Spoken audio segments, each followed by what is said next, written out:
Tous se souviennent du terrible tremblement de terre qu'il y a eu en Haïti en 2010. Ce pays se relève doucement tant bien que mal. Depuis ce temps, ceux qui ont apporté leur aide ont été nombreux. D'ailleurs, plusieurs projets de collaboration internationale ont été mis sur pied. Mais aujourd'hui, comment se porte Haïti? Quelle est la situation des jeunes? Comment y venir en aide? C'est à ces questions que notre reportage tentera de répondre, tout en vous présentant une initiative missionnaire vécue à l'été 2012.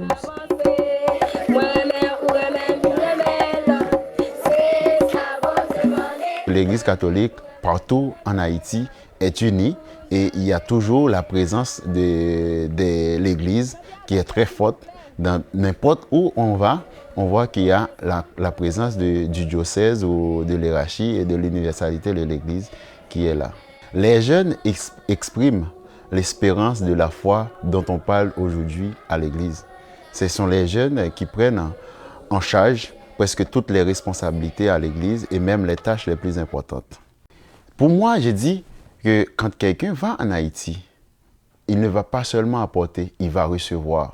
Parce qu'il voit la misère, il voit la souffrance du peuple haïtien, mais en même temps, il voit la joie des jeunes.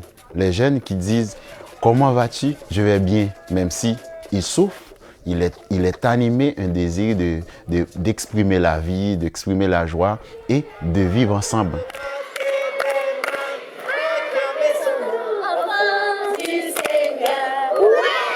Qu'est-ce que c'est Service Jeunesse Haïti? Alors, c'est un jour au COP, au Conseil d'orientation paroissiale à Saint-Thomas-d'Aquin, donc je suis le curé de la paroisse Saint-Thomas-d'Aquin, en parlant des JMJ et du groupe, il y avait une cinquantaine de jeunes de la paroisse qui se préparaient à y aller. Il y a une paroissienne, une ancienne paroissienne qui dit « mais plutôt que de ramasser de l'argent pour nous et pour vivre une expérience pour nous, est-ce qu'on ne pourrait pas faire de l'humanitaire ?» Et quel était le but de ce projet vécu à Port-au-Prince? Eh bien, justement, c'était d'organiser un camp, un terrain de jeu pour 400 enfants qu'on a accueillis finalement pendant 3 semaines. Donc, c'était de vivre aussi un camp pour adultes à travers ça, c'est-à-dire que les Canadiens, les Haïtiens, on habitait ensemble dans une école pour préparer le camp, pour animer le camp avec les enfants, tout ça. Puis aussi pour vivre une expérience de foi ensemble, de partage, de fraternité, de partage des cultures. Je suis maman indienne, je n'habite pas très loin. Ceux qui étaient dans notre camp, 65 jeunes adultes, quand je leur demandais des événements importants dans leur vie spirituelle, dans leur rencontre avec le Seigneur, très souvent ils m'ont dit, au moment du tremblement de terre, ils ont vécu leur survie à cet événement tragique comme une grâce de Dieu. Ils l'ont expérimenté dans cette souffrance, dans la douleur, dans cette grosse épreuve, ils ont expérimenté la grâce de Dieu. Ils disent, ben voilà, je suis vivant, j'aurais pu y passer, puis ils sont comme dans une action de grâce.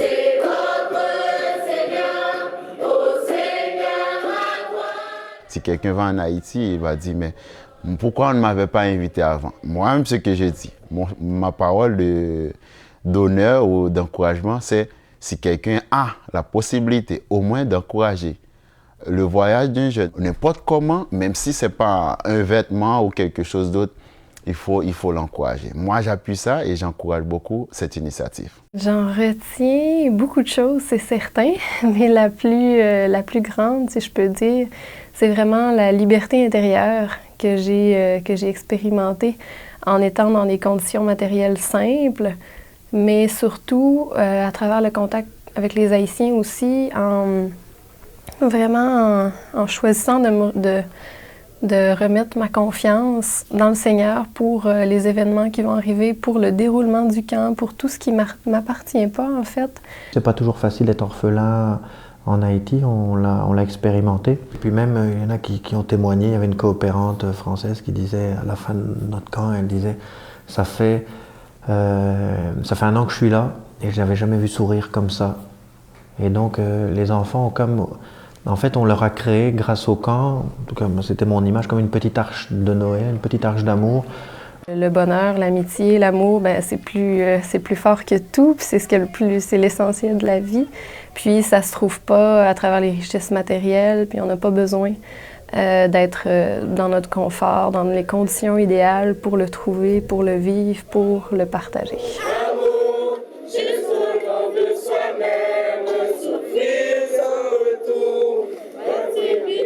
Le Christ, il souffre en Haïti, il souffre vraiment amèrement, mais il est souriant, il est joyeux et la foi exprime la souffrance du Christ qui est content, qui est aimant et en même temps qui veut vivre, qui donne l'espoir, qui donne l'engour et l'envie d'aller vers l'avant. Si le jeune qui va en Haïti va dire « Maman, j'ai été en Haïti, j'ai vu Jésus ». Il souffre, il est pauvre, mais il est très content, il est très aimant, il est très jovial, il est très joyeux et je veux retourner en Haïti pour le voir encore.